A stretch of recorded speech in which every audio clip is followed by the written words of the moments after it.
Rory McIlroy knows that his position in golf is a privileged one, as his actions with the PGA Tour show.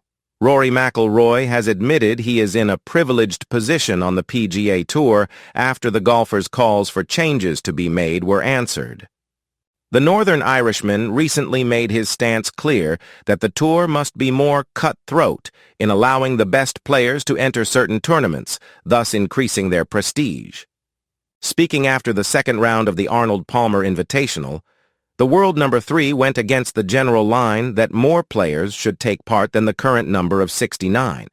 Instead, McIlroy suggested the tournament and tour should be more exclusive as a whole, which speaks to his positive influence in men's golf. Even if his woes are sometimes even celebrated amongst some sections of golf, McIlroy, 35, is adamant that the hassle is worth putting up with if it means being a professional golfer.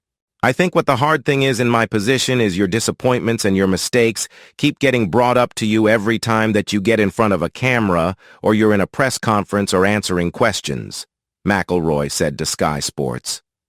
That's the tough part of this gig.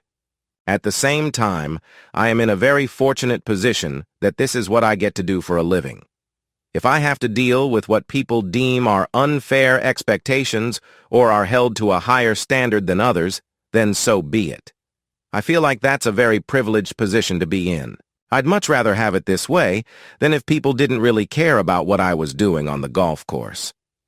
Shortly after McIlroy's demands were made public, the PGA Tour Policy Board approved a number of drastic changes to be introduced. Items set to be revised include smaller fields, fewer tour cards given out to those who want to compete on the circuit, and fewer players fully exempt from losing their cards.